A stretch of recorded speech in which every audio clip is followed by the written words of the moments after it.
Assalomu alaykum. Men Mavlon Shavkat, Oliy sud rahbariyatiga murojaat qilmoqchiman. Bu masala bo'yicha bundan oldin ham murojaat qilganmiz. 2024-yil Maktabgacha maktab ta'lim vazirligi tomonidan 336-sonli buyruq qabul qilib, buyruqqa asosan nizom tasdiqlanadi. Nizomning maqsadi o'sha respublika mahorat markazlarini, pedagog kadrlarini attestatsiyaga o'tkazish. O'sha attestatsiya o'tkazish tartibi belgilanadi. O'shanga attestatsiya o'tkazib bir qancha xodimlarni mehnat shartnomasi o'sha 113-moddasi 2-qismi 4-bandiga asosan mehnat kodeksini, ya'ni o'sha o'zining mansabiga bajarib turgan lavozimga noloyiq deb topilib, mehnat shartnomalari bekor qilinadi. Malakasi yetarli bo'lmaganligi tufayli. Biz keyin shuni fuqarolik sudlariga murojaat qildik. O'sha 26-sonli plenum qarori bor, sudlar tomonidan mehnat shartnomasini o'sha bekor qilish, tartibga soluvchi qonunchilikni qo'llash amaliyoti to'g'risida shuni talabidan kelib chiqib, sudlarimiz aynan mehnat shartnomasini bekor qilishga asos bo'lgan, ya'ni buyruqqa keltirilgan asos bo'yicha tekshirishlari shart. Buyruqqa aynan shu 336-son buyruq bilan tasdiqlangan nizom asosida attestatsiyani o'tkazilganligi va shu nizom talabidan kelib chiqib mehnat shartnomasi bekor qilingani ko'rsatilgan. Endi shu plenum qarorining 29-bandida aynan shu malakasi yetarli bo'lmaganligini asoslovchi xodimni agar attestatsiya komissiyasining xulosasi hisoblansa, sudlarga e'tibor qaratish kerakki, sudlar aynan qaysi tartibga asosan attestatsiya o'tkazilgan, ya'ni o'sha attestatsiya o'tkazish tartibiga amal qilinganmi yo'qmi, attestatsiya o'tkazish tartibi amaldagi qonunchilikka mos emasligini tekshirishlari kerak. Biz shu nuqtai nazardan birinchi talab qo'yib, nizom nomaqbul dalil deb topish so'raganmiz. Endi aslida o'zi talab qo'yish shart emas. Buni sud o'zi ko'rib chiqishi kerak. Maqbul, nomaqbul daliliga baho berish kerak. Ish jarayoniga, lekin sudni e'tiborini qaratish, yanada shu bu nizom davlat ro'yxatidan o'tkazilmaganligi, huquqiy ekspertizadan o'tmaganligi, ya'ni hozirgi kunga qonun kuchga kirmaganligi sababi o'sha 469-sonli Vazirlar Mahkamasini qarori bu. O'sha Vazirlar Mahkamasining qarorini birinchi bandda aytadiki, vazirlik va idoralarning o'sha fuqarolar huquqlari, erkinliklari va qonun manfaatlariga daxl qiluvchi huquqiy hujjatlar O'zbekiston Respublikasi Adliya vazirligida davlat ro'yxatidan o'tkazilishi kerak va ular rasmiy e'lon qilingan kundan boshlab kuchga kiradi, agar hujjatni o'zida kechroq muddat ko'rsatilmagan bo'lsa. Ya'ni rasmiy e'lon qilingan kundan kuchga kiradi, bu yerga aniq qilib aytib qo'yibdi. Bu rasmiy e'lon qilinmagan, davlat ro'yxatidan o'tkazilmagan, ya'ni kuchga kirmagan. Shuni davomiga aytadi. Davlat ro'yxatidan o'tkazilmagan me'yoriy hujjatlar kuchga kirmagan hujjat sifatida huquqiy oqibatlar bo'lib kelmaydi, hamda tegishli ijtimoiy munosabatni tartibga solish uchun asos bo'lib xizmat qilmaydi. Bu Vazirlar Mahkamasining qarorida belgilangan tartib. Shundan keyin biz shuni asos qilib ko'rsatganimizga fuqarolik sudlarimiz bizning davomimizda rad qildi. Buni nomaqbul dalil deb topolmaydi, chunki nizom hozirgi kunda qonuniy kuchda deb. Vazirlar Mahkamasining qarori aytib turibdi-ku, u qonuniy kuchga qachon kiradi? Qachon davlat ro'yxatidan o'tsa, davlat ro'yxatidan o'tib rasmiy nashrga e'lon qilinsa, rasmiy nashrga e'lon qilinadi, o'shandan keyin qonuniy kuchga kiradi, agar hujjatni o'ziga ko'rsatilmagan bo'lsa. Ya'ni hujjatni o'ziga ko'rsatilishi ham mumkin, qachondan kuchga kirish. Hujjatni o'ziga ko'rsatilmagan, bu degani rasmiy nashrda e'lon qilingan kundan boshlab qonuniy kuchga kirish kerak. Bu rasmiy nashrga e'lon qilinmagan. Shuni vajh qilib ketganmiz. Sudlarimiz aytibdiki, yo'q, bu nizom qonuniy kuchda. Endi shu yerda ikki nizomni o'ziga to'xtalmoqchiman. Ana bu nizomni o'zi yuridik ma'lumoti bor odam yoki O'zbekiston Respublikasi qonunchiligidan ozgina xabari bo'lgan odam ishlab chiqmagan buni. Mutlaqo bu qonunchilikdan xabarsiz odam ishlab chiqqan. Sababi nizomga asosan kimlar attestatsiyadan o'tish kerak. Kimlar o'tmasligi belgilangan, bu kimlar o'tishi emas. Kimlar o'tmaydi? Homiladorlik va tug'ish ta'tilda bo'lgan yo'llar. Ta'tilda bo'lgandan keyin albatta o'tib bilmaydi ta'tildagi. Hamda bola parvarishda ta'tildagi xodimlar. Bola parvarishlash ta'tildan qaytgandan 1 yil to'lmagan xodimlar va mehnatga layoqasiz davrda bo'lganlar. Ular o'zi shuni ham ishga bo'lmaydi. va lavozim majburiyati zimmasiga vaqtincha kiritilgan. Undan boshqa hamma kishi o'tadi. Endi Mehnat kodeksining 408-moddasi bor. Homilador ayollar bilan mehnat shartnomasi bekor qilish mumkin. Endi bu nizomni bu dispozitsiyasi, endi bu sanksiyasi nima bo'ladi desa, 14-bandiga aytibdiki, hamma o'tishi shart. Agar kim o'tmasa, uni suhbatdan o'tmadi degan qaror chiqarilishi shu asos bo'ladi va u bilan tuzilgan mehnat shartnomasi bekor bo'ladi. Ya'ni malakasi yetarli emasligi tufayli. Bu degani homilador 3 yoshgacha farzandi bor yoki Vazirlar Mahkamasining 120-sonli qarori bor, 25 yil undan ortiq ishlaganlar. Undan tashqari yana bir tarafi borki, nizom bilan tasdiqlangan savollar bor. Komissiya bu. Komissiyaga o'tadigan komissiyaki, komissiya o'sha bir kishi vazirlikdan qolgan viloyatlarning maktab rahbarlari, direktorlari, keyin bandlik va kasaba uyushmasidan bittadan vakil. Endi ular hammasi bakalavr darajasida. Mahorat markazida o'qituvchilar aksariyati magistr, ilmiy unvonlari bor. Kim nechta ilmiy unvonlar, falsafa fanlari doktorlari bor, nomzodlar bor. Bularga ilmiy unvonlarni O'zbekiston Respublikasi Oliy attestatsiya komissiyasi bergan. Endi faraz qiling, bakalavr darajasida maktab direktori kelib, o'zi bir oy oldin shu kelib malaka oshirib ketgan, endi kelib o'sha o'qituvchidan kelib imtihon olib, "Sen layoqatsizsan" deyapti. Hozirgi kunga bu aynan korrupsiyaga yo'l ochib bergan nizom. To'g'ridan to'g'ri. Sabab inson omilini chetlashtirish ketyapti. Korrupsiyaga yo'l qo'ymaslik uchun yana tez variantlarga yo'q. Bu ball qo'yadi, xohlagan kishi xohlagan ballni qo'yadi. Endi yoki keyin yana bir narsa, mana 309 ta savol tasdiqlangan. 309 ta savol bu jismoniy tarbiya o'qituvchisidan shu savolga javob beradi.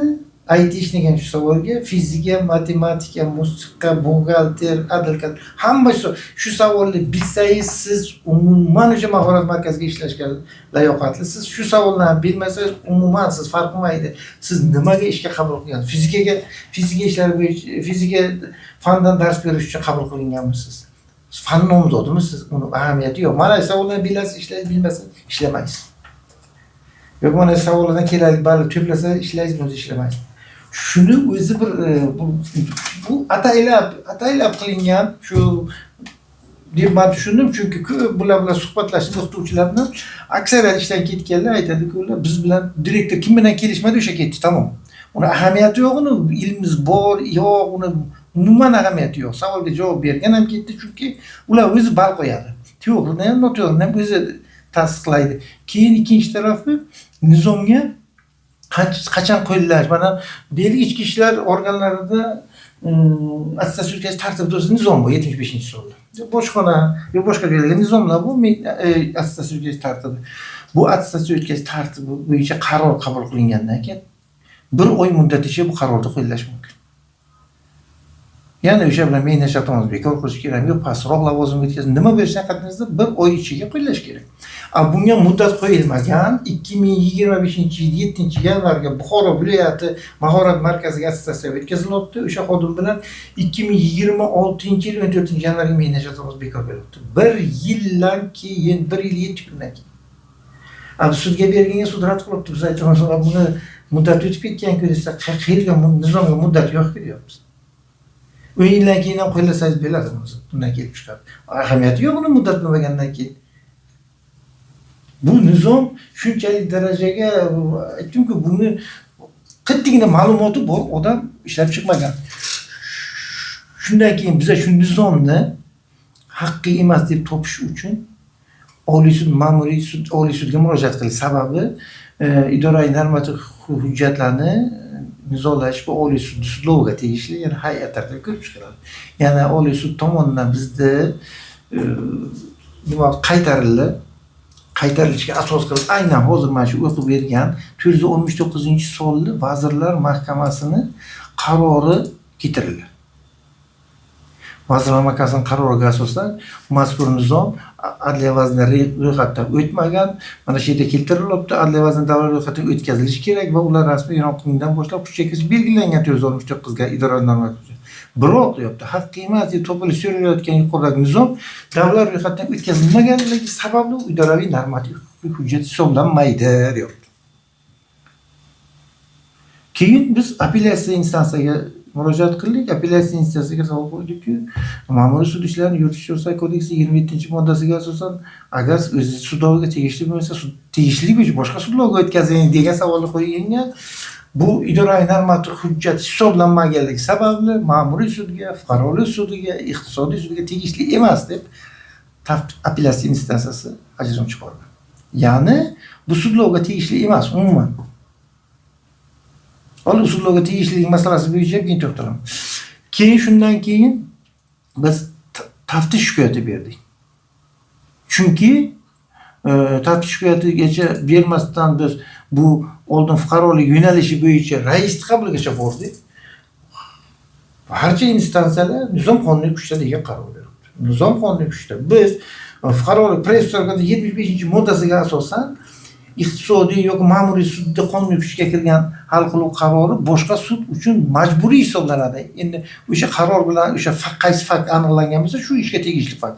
Ya'ni shu qarorlar bilan ma'muriy sudda qaror bilan aniqlanib turibdiki, bu idoraviy normativ hujjat emas, bu sudlarga tegishli emas. Biz shundan keyin fuqarolik sudiga ham da'vo kiritdik, haqiqiy emas deb. Fuqarolik sudi ham ishimizni tugatdi. Chunki ma'muriy sudda qarori bor, bu sudlarga tegishli emas degan. Bir vaqt o'ziga shunga ham tegishli emas deb qaror chiqaryapti, bir vaqt o'ziga qonuniy deb qaror chiqaryapti. Bitta sudyani o'zi. Aynan shu Buxoro viloyatiga, Farg'onaga, aynan shu sudda o'zi ham tegishli emas, sudga tegishli emas. Ham qaror chiqaryaptiki, bu qonuniy kuchda deb. Ya'ni Farg'ona viloyat taftish instansiyasi taftish emas, Farg'ona viloyat sudi fuqarolik ishlari bo'yicha sudloviyatini ajrimi kassatsiya tartibidagi shikoyatimizni ko'rib chiqdi sudya Egamov va sudyalar Tojiyev va Safarovlar. Endi qarang, bu bunaqa qarorni imzolash, men bilmadim, men orqalaman bunaqa qarorni imzolashga. Mana yo'q beraman men.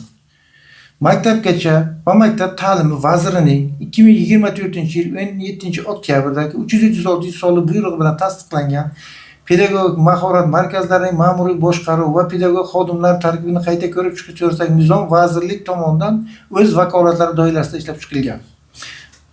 Nimaga asosan aytibsizlar? Nimaga asosan? Biz keltiramiz vaj. Pedagog maqomi to'g'risidagi qonun 11-moddasiga asosan pedagog kadrlarni attestatsiyadan o'tkazish tartibini belgilash bu vazirlar mahkamasiga yuklatilgan. Maktabgacha maktab ta'lim vazirligiga esa attestatsiyani tashkil qilish yuklatilgan. Tartib boshqa, tashkil qilish boshqa.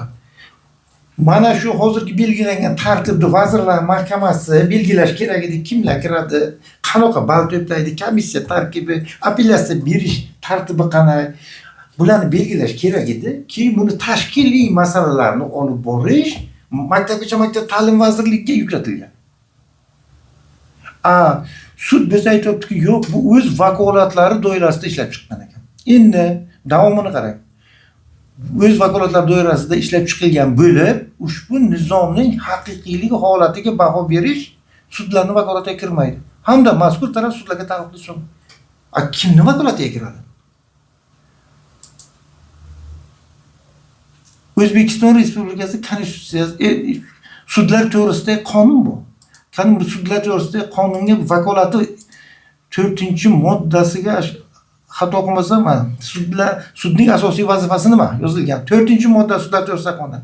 Sudning asosiy vazifalari fuqarolarning O'zbekiston Respublikasi Konstitutsiyasi va boshqa qonunlari, xalqaro shartnomalarida shuningdek inson huquqlari to'g'risidagi xalqaro hujjatlarga kafolatlangan huquqlari hamda erkaklar, davlat va jamoat manfaatini yuridik shaxslar hamda yakka tartib tadbirkorlarining huquqlari va qonun bilan qo'yilgan manfaatlarini himoya qilishda bo'ladi. Endi ko'ramiz, konstitutsiyaga nima huquq bor ekan fuqarolarning. Konstitutsiyaning 55-moddasi nima deydi? Har kimga o'z huquq va erkinliklarini sud orqali himoya qilish davlat organlarining hamda boshqa tashkilotlarning ular mansabdor shaxslarning qonunga xilof qarorlari, harakatlari va harakatsiz ustida sudga shikoyat qilish huquq kafolatlari. Ya'ni mana shu pedagog xodimlarni nazarga tutyapti sudlar. Har kimga degan vaqtda pedagog xodimlar ham shunga kiradi. Sud orqali o'zini himoya qilish va davlat organi, ya'ni o'sha maktabgacha maktab ta'lim vazirini qonunga xilof harakatini ustidan sudga shikoyat qilish kafolatlanadi. Sudga shikoyat qilish kafolatlanadi. Undan tashqari shuni davomida har kimga, ya'ni o'sha pedagog xodimlar buzilgan huquq va erkinliklar tiklash uchun uning ishi qonunda belgilangan muddatlarda vakolatli, mustaqil hamda xolis sud tomonidan ko'rib chiqilishi huquqi kafolatlanadi. Siz aytyapsizki, bizning vakolatimizga kirmaydi deyapsiz. Holbuki siz faqatgina siz vakolatingizga kiradi emas, bu shaxsning konstitutsion huquqi. Siz majbursiz sud tomonidan ko'rib chiqilish kafolatlanadi deyapti. Qirg'izistonning sudiga, Tojikistonning sudiga murojaat qilmaydi-ku, O'zbekiston Respublikasi Konstitutsiyasi O'zbekiston Respublikasi fuqarolar O'zbekiston Respublikasi hududida amal qiladi. 15-moddasiga asosan O'zbekiston Respublikasi Konstitutsiyasi O'zbekiston Respublikasi hududida bajarishi so'zsiz tan olinadi konstitutsiya normalari. So'zsiz tan olinadi. Nima uchun siz tan olmaysiz? Bu aynan men o'qib bergan narsa, mana hozir o'sha Farg'ona viloyat kassatsiya instansiyasini sudda qarorini o'qib beraman men. Aynan mana shuni Ilgami Tojiyev safarida imzo qo'ygan. Endi o'zi idoraviy normativ huquq hujjat nima? Idoraviy normativ hujjatlar to'g'risida qonun 14-moddasiga asosan o'sha vazirliklar o'zining vakolat doirasida idoraviy normativ hujjat qabul qiladi. Va yaqinda aytganim 469, undan tashqari 55-sonli idoraviy normativ hujjatlarni tayyorlash va qo'llash qoidalari bu Adliya vazirligi tomonidan tasdiqlangan. O'shanga belgilab o'shanga asosan 10 kun ichida Adliya vazirligiga yuboradi, huquqiy ekspertizadan o'tkazish uchun. Huquqiy ekspertizadan o'tkazadi. Huquqiy ekspertizadan o'tgandan keyin agar u o'zini vakolat doirasiga qabul qilingan bo'lsa, o'sha vazirlik va o'zidan yuqori turuvchi qonunlarga zid bo'lmasa, shu nizom undan keyin davlat ro'yxatdan o'tkazilib, rasmiy nashrlarga e'lon qilinadi. Hozir maktabgacha maktab ta'lim vaziri o'zi qabul qilibdi-yu, to'g'ridan-to'g'ri kirityapti ijroga. Endi buni fuqarolik sudlarimiz qonuniy deyapti. Endi faraz qiling, nima uchun kerak buni davlat ro'yxatidan o'tkazish? Nima uchun kerak buni qonuniyligini tekshirish? Nima uchun kerak buni vakolatini tekshirish? Tekshirmasdan, mana davlat ro'yxatidan o'tkazmasdan, vakolatiga kirsa kirmasligiga baho bermasdan ham amalga kiritsa bo'lar-ekan-ku. Sudlar nima qilyapti bu bilan? Kimga yo'l ochib beryapti? Bundan keyin vazirliklar bemalol o'zi amalga kiritadi, xohlagan nizomini qabul qiladi, davlat ro'yxatdan o'tkazmaydi, amalga kiritadi. Biz uni borib nizolashamiz, mana huquqni buzdi desa, sud aytadiki, biz bu nizomni muhokama qila olmaymiz, bu nizomni ichiga kira olmaymiz, haqqimiz yo'q deydi. Nima uchun? Chunki davlat ro'yxatdan o'tmagan deydi. Oxir davlat ro'yxatdan o'tmagan bo'lsa, nima uchun buni asos sifatida qabul qilyapsizlar? Huquqiy nihilizm degan tushuncha bor-da, uni past darajasi, ya'ni mensimaslik, qonunni hurmatsizlik bo'lsa, yuqori darajasi bu inkor qilish. Sud hozir ayni damda fuqarolik sudlarimiz to'g'ridan-to'g'ri konstitutsiyani inkor qilyapti. Endi yana bir qiziq tomoni, endi sudlarimiz, fuqarolik sudlarimiz to'liq maktabgacha maktab ta'limini advokatiga aylandilar. Nima qilib bo'lsa ham himoya qilishga o'tdilar. Shunchalik darajaga yetib bordilarki, qarorlar, yuzlab qarorlar bo'lgan. Yuzlab bo'lmasa ham shu 27 ta qaror bor, lekin yuzlab sudya ko'rgan. Shu men sudyalarning nomini aytib o'tmayman. Kimda qarorini ham aytib o'tmayman. Kerak bo'lsa taqdim qilaman. Qo'limda turibdi. O'zimiz Buxoro viloyatiga bergan sudlardan ham yaqinga bitta sudimiz bo'ldi Buxoro viloyatiga. Bu vazirlar maktabgacha maktab ta'lim vazirining nizomi bu davlat ro'yxatidan o'tadigan turga kirmaydi bu.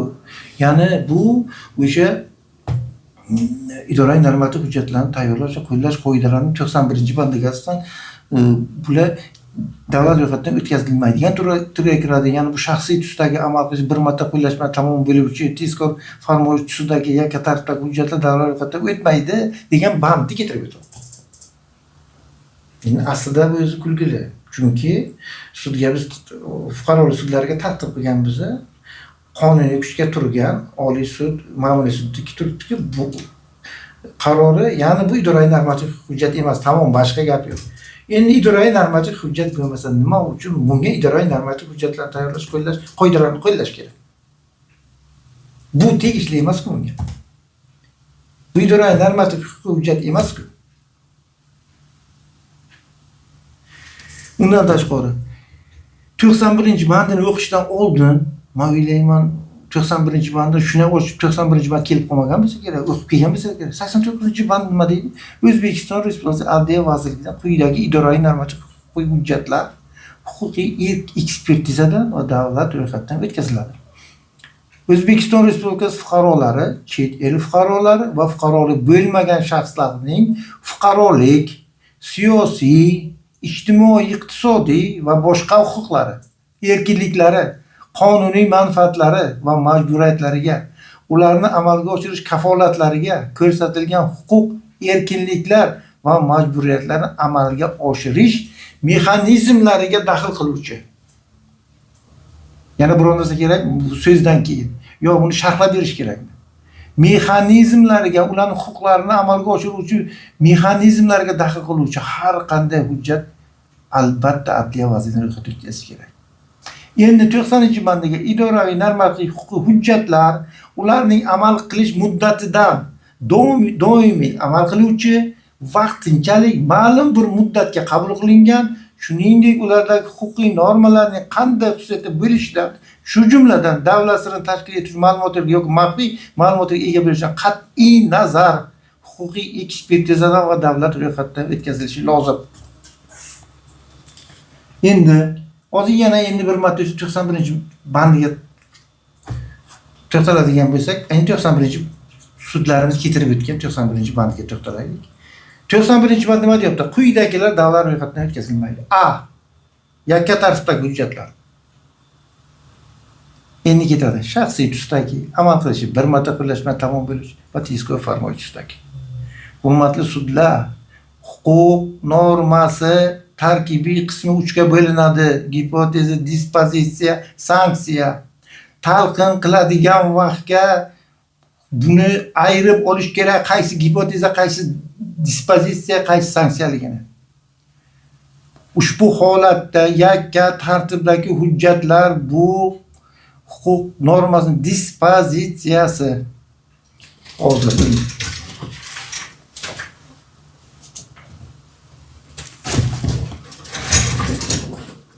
mana qo'limga bir nechta davlat huquq nazariyasi kitoblari. Akmal Saidovniki ham bu, Yusuf Aliyevniki ham bu, mana kimdir Odil Qoriyevniki ham bu. Mana shu yerga men belgilab, mana gipoteza nima? Men o'zimdan to'qib chiqolmaganman. Dispozitsiyada ko'rsatilgan qoidaning va kim tomonidan qachon bajarilishi lozimligi va qaysi sharoitda bajarish lozimligini ko'rsatadi. Dispozitsiya esa bajarish lozim bo'lgan qoidaning nimadan iboratligini. Sanksiya normani bajarmaslik oqibati. Endi hozir tushunarli bo'lishi uchun, chunki buni sudyalar ham tushunib oladi, lekin ko'rgan odam ayrim kishi tushunmasligi mumkin. Jinoyat kodeksidan bitta moddani ko'rsataman. Mana deylik 105-modda qasddan badanga o'ta og'ir shikast yetkazish. Ikkinchi qismi qasddan badanga o'rtacha og'ir shikast yetkazish. Deylik 3 yildan 5 yilgacha. Bu dispozitsiyasi qasddan badanga o'rtacha og'ir shikast yetkazish. Bu sanksiyasi 3 yildan 5 yilgacha. Nima deyapti? Qasddan badanga og'ir shikast 2 yoki undan ortiq shaxs tomonidan A, B homiladorlik, aybdorlik ayon bo'lgan ayolga nisbatan endi men hozir tushirib qoldirsam qasddan badanga og'ir o'rtacha og'ir tan shikast yetkazishdi, ya'ni dispozitsiyani tushirib qoldirsam, gipotezani yo'q qilsam 2 yoki undan ortiq shaxsga nisbatan 3 yildan 5 yilgacha nima bo'ladi bu? Dispozitsiyasi yo'q-ku buni. bajarish lozim bo'lgan qoida yo'q-ku. Nima uchun sizlar yakka tartibdagini bu yakka tartibdagi hujjatlarga tegishli? Yakka tartibdagi hujjatlarga, yakka tartibdagi hujjat shaxsiy tusdagi, yakka tartibdagi hujjat amal qilishi bir marta qo'llash bilan tamom yakka tartib tezkor farmoyishlar. Buzib tashamanglar bu huquq normalarini.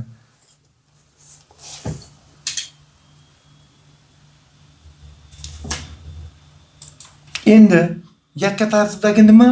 Umum majburiy nima? Endi eslaringizdan chiqqan bo'lsa agar o'qish davridagi mana shu bu juda ko'p narsa yozilgan, men buni o'qib o'tmayman. Ikki og'iz gap bilan aytaman, yakka tartibdagi degani bu qonunga belgilangan. Hozir men ko'rsatishim mumkin.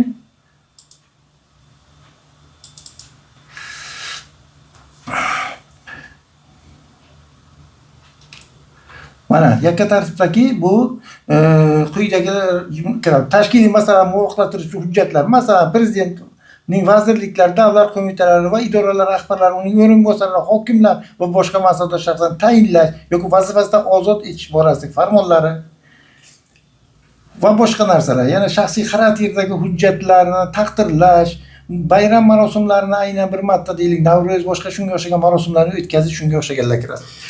Umum majburiy degani, umum majburiy bu subyekti aniq emas.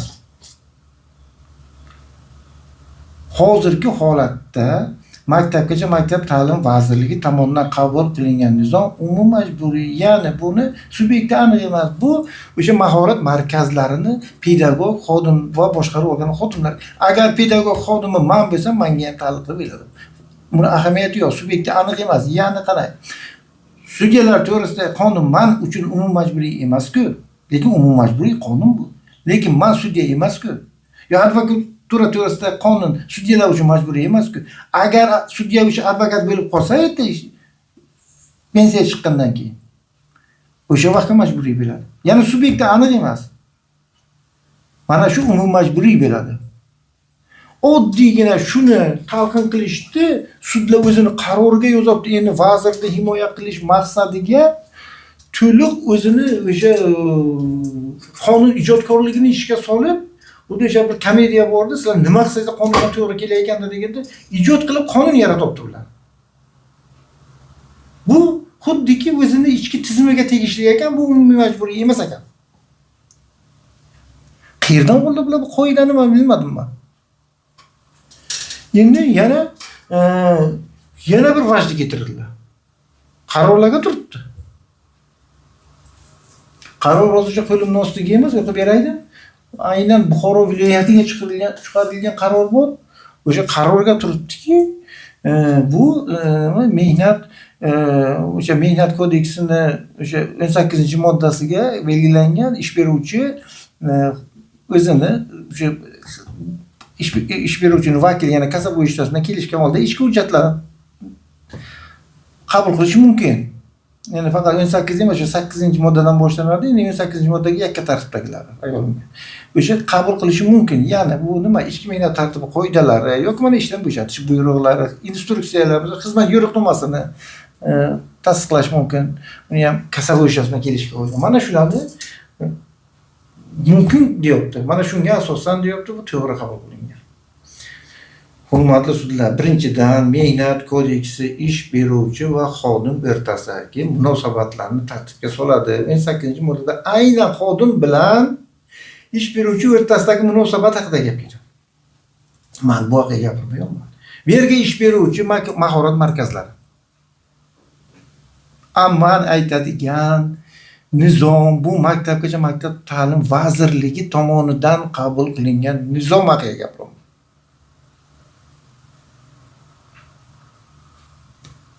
Bu umuman bunga taqqoslab bo'lmaydi buni. 12-sonli plenum qarori bor. 12-sonli plenum qarorini 3-bandiga aytadi. Qachon sudda qarori asoslangan hisoblanadi? Hozir.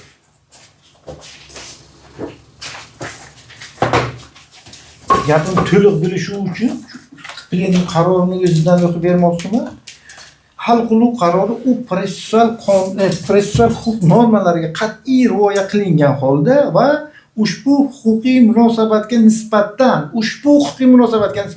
qo'llanilishi lozim bo'lgan moddiy huquq normalariga asoslangan bo'lsagina qonuniy hisoblanadi. Bu huquq normasi, ya'ni mehnat kodeksi bu holatga to'g'ri kelmaydi. Bu holat ish beruvchi bilan xodim o'rtasidagi munosabat haqida gap ketmayapti. 336-sonli nizomni haqiqiy emas yoki nomaqbul dalil deb topishiga. Endi yana bir asosiy savol kelib chiqadi-da. Mana men aytib o'tdim, o'sha idoraviy normativ hujjatlarni tartibi bor, belgilangan. O'sha 419-sonli Vazirlar Mahkamasining qarori bor.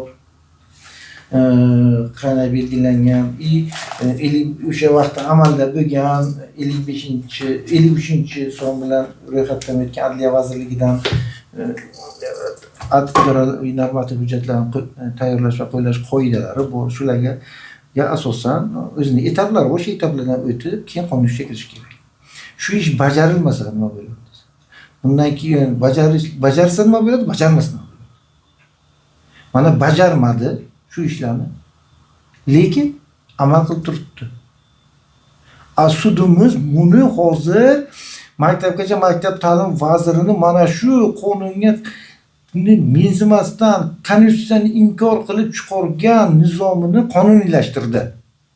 Ya'ni bundan keyin xohlagan vazirlik xohlagan nizomni qabul qilib beradi. Asos mana shu fuqarolik ishlari bo'yicha sudlarimizning qarorlari, hattoki Oliy sud raisini javobi bor. Buni qonuniy degan Oliy sud raisi endi boshqa murojaat qiladigan joy yo'q. Mana qo'limda turibdi 26-mart 2026-yilga bergan javobi Oliy sud raisini qayd etilganiga ko'ra arzangiz qanoatlantirmasdan qoldirganini ma'lum qilamiz. Arzangizda keltirilgan barcha vajlaringiz o'rganilgan bo'lib, sud hujjatda ularga to'g'ri huquqiy baho berilgan. Kim yozgan? Mana buni rais yozmaydi o'zi, buni bilan rais imzo qo'ygan. Lekin rais emas, polvon imzo qo'yganlar. Lekin shuni kimdir bajargan-ku, ha?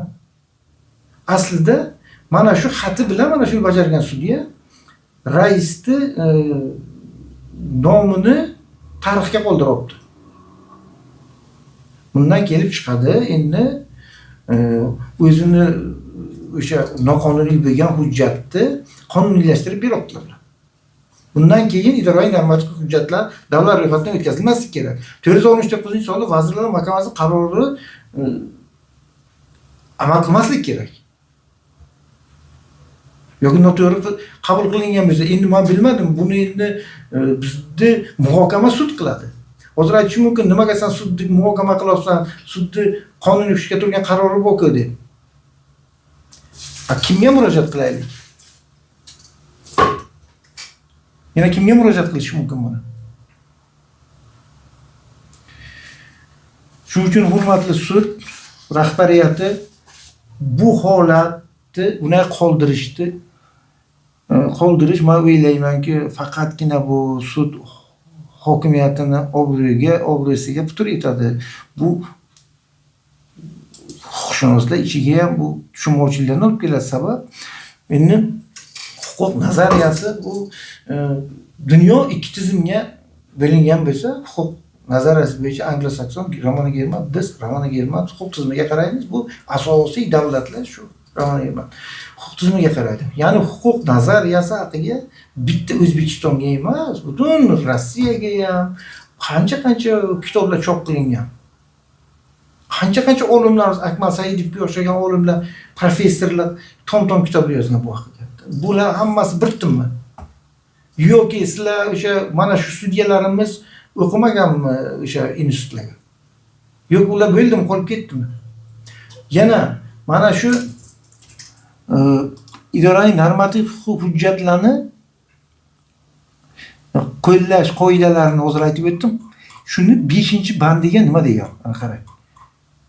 Mana sudlarimiz 91-banddan to'g'ridan-to'g'ri o'rganganlarmi? Huquqiy normalarni idoraviy normativ hujjat bo'lmagan hujjatlarga kiritishga yo'l qo'yilmaydi. Bunga nima deysizlar? huquqiy normalarni idoraviy normativ hujjat bo'lmagan hujjatlarga kiritishga yo'l qo'yilmaydi. Bu huquqiy normalarni o'z ichiga olib, huquqiy normalarni belgilab, bekor qilib o'tiribdi. Bunga qanday buni tushunish mumkin? Bundan tashqari normativ huquqiy hujjatlar to'g'risida qonun 6-moddasiga keltirilgan qaysi hujjatlar normativ hujjatlar hisoblanadi? Bular konstitutsiya, qonunlar va prezident farmon qarorlari, vazirlar mahkamasi qarorlari va vazirliklar tomonidan qabul qilingan idoraviy normativ huquqiy hujjatlar. Mana shu hujjatlargagina huquqiy normalarni kiritishga yo'l qo'yiladi. Qolganiga yo'l qo'yilmaydi. Bu huquqiy normalarni o'z ichiga olib turibdi. Bularga men bilmadim, kim baho beradi? Sud baho bermasa, konstitutsiya aytibdi, kafolatlanadi deyapti sud tomonidan muhokama qilish.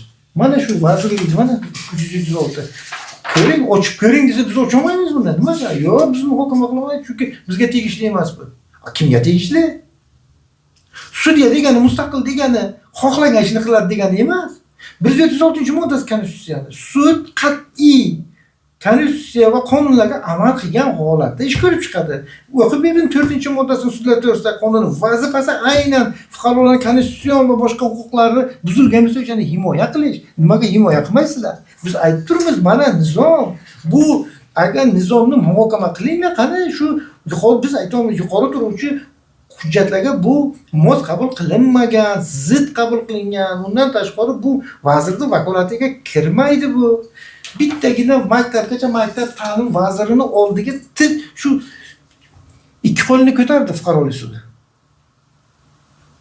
Vazirni himoyasiga o'tib ketdi.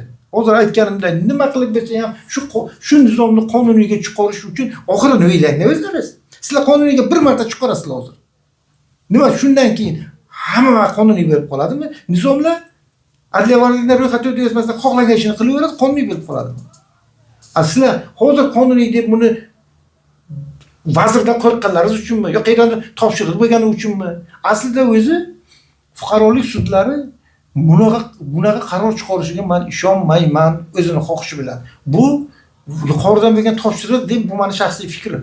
Chunki yuqoridan topshiriq bo'lmasa men hozirgina mana Farg'onaning qarorini o'qib berdim. Bunaqa qarorni yozish uchun odam hech narsani o'ylab ham o'tirmaslik kerak. Ya'ni nima? Nizom vazirlik tomonidan o'z vakolat doirasida ishlab chiqilgan. Ushbu nizom haqqiyligi holatiga baho berish sudlar vakolatiga kirmaydi. Ana. Sudning vakolatiga kirmayotgan buni haqqiyligi baho berish. Bunaqani yozish uchun sudga juda ishonch bo'lish kerak. Chunki bu biladi buni buni shikoyat qilamiz ko'p bizlar. Shikoyat qilinishi aniq buni. Qayerga qilasiz shikoyat demoqchi bu. Bu oliy sudgacha borasan-da. Ya'ni menga oliy sudda o'zi aytgan, o'zi men bunaqa yozamanman. Men 3 ta sudga yozib beraman. Oliy viloyat sudiga sudya bo'lib kelganimcha Egarim Tojiyev safar bilan qancha etaplarni bosib kelgan. Bu sudyalar nima tushunmaydi, bilmaydim bu narsani. Bizdan bir necha barobar yuqori bular ilm jihatdan bilamiz sudyalarni, sudlarning ishlariga qatnashib yuribmiz.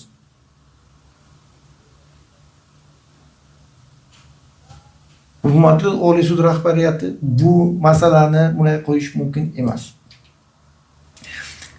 Bu holat bu yechim emas hozirgi holat. Biz albatta Oliy o'sha ma'muriy sud ishlari bo'yicha taftish instansiyasining ustidan ham Oliy sud rahbariyatiga yozdik. Ya'ni shaxsiy qabulni ham so'raganman, yozib shikoyat kiritganman. Qabul qilishingizni so'rayman men birinchidan. Aynan o'sha chunki men o'zimni asoslab berganman, shikoyatimni asoslab berganman aynan sizning xatingiz bilan. Oliy sud o'sha taftish shikoyat ma'muriy sudni qarori, lekin men o'zim shaxsan to'g'ri deb hisoblayman. O'zim shaxsan. Lekin sizning xatingizga qarshi. Fuqarolik ishlari bo'yicha biz nizolashib sizga qabulingizga bo'lganimga menga bergan xatingiz Oliy sud taftish instansiya ma'muriy sudga qarshi. Ya'ni ikkita sudning qarorlari bir-biriga to'g'ridan-to'g'ri qarshi bo'lib turibdi. Bizga ahamiyati yo'q. Qaysi qonuniy bo'lsa, o'shasini qonuniy deng. Bo'ldi. Biz qachon suddan fuqarolar qachon norozi bo'ladi? Yo advokatlar qachon norozi bo'ladi suddan? Sudga vajni keltiramiz, vajlarimiz ko'rib chiqmaydi. Ko'rib chiqadi, muhokama qiladi. Vajimizni inkor qilib bilmagani uchun ketilmaydi qarorga. 12 sonli plenum qarorining 9-bandida har bir vaj ko'rib chiqilishi kerak. Bu plenum qarorini talabi sudlar to'g'risida qonunni 22-moddasi bo'lsa, bu majburiy sudlanadi sudlar uchun. Nima uchun sudlarga majburiy qilingan narsaga amal qilmaydi? Biz nohaq bo'lsak mayli, faqatgina nohaqligimizni isbotlab beringlar, hujjat bilan, qog'oz bilan. Bu endi boshqa narsa kerak yo'q. Mana bu sizning o'zingizning xatingiz, mana 16-mart 2026-yildagi xatingiz Oliy sud, ma'muriy sud, Oliy sud taftish instansiyasining qaroriga qarshi. Chunki men sizga aynan shu xatingizni berdim, baho beringlar dedim. Endi mana siz yozgansiz o'zingizning xatingizga. Men xatni buni aytdim oldin ham, kim tayyorlagan men u odam bilan, u sudya bilan men qo'shilmayman. Bu davlat ro'yxatidan o'tkazilmasi belgilangan deb ko'rsatdi idora normativ hujjatni tayyorlash, qo'llash qoidalarini chiqsa bandiga. Men shu xatni berdim.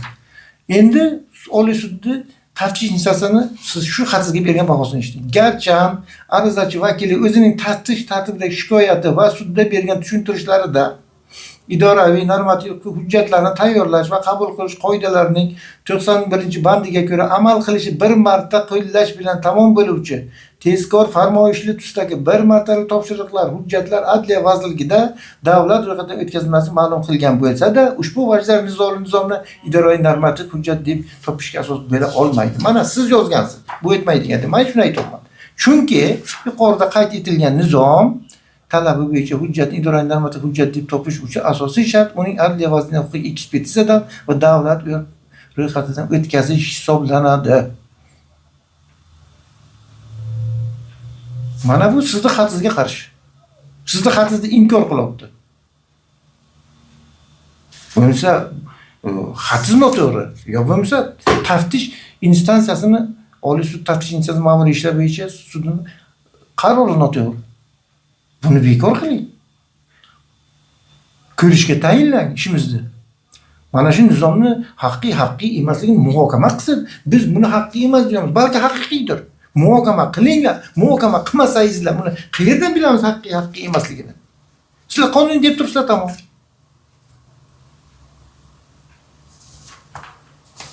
Hurmatli sud rahbariyati, Oliy sud rahbariyati shuning uchun bu narsa men oddiy holat bo'yicha bitta fuqaroning huquqi buzilgan bo'yicha murojaat qilganim yo'q. Birinchidan yuzlab beri fuqarolarning huquqi buzilgan, ikkinchidan bu nizom qonuniy kuchda qolishi mumkin emas. Bu nizom qonuniy kuchda emas, bu qonuniy kuchda deb baho berish bu nizomga mumkin emas. Bu kelajakda juda katta xatolarga olib keladi. Chunki biz ham buni Oliy sud qarorlarini amaliyot sifatida qo'llaniladi. Shu uchun bu narsa juda jiddiy narsa. Buni inobatga olishingizni mana vajlarim juda ko'p, lekin bu ommaga tegishli bo'lmaganligi uchun, bu ilmiy qarashga ega bo'lganligi uchun men to'liq hammasini batafsil bayon qilib o'tmayman, chunki bu murojaatni faqatgina Oliy sud rahbariyati yo sudyalar ko'rmaydi, chunki buni oddiy xalq o'qituvchilar ko'rishi ham bor. Shu uchun men hamma narsani batafsil bayon qilmadim. Agar buni ko'rib chiqsangizlar, muhokama qilsangizlar, o'sha vaqtga biz yozma ravishda hamma vajlarimizni taqdim qilamiz. Men o'ylaymanki, mana shu keltirib o'tgan vajlarimni o'zi yetarli bo'ladi bu nizomni qonuniyligini muhokama qilish uchun deb hisoblayman.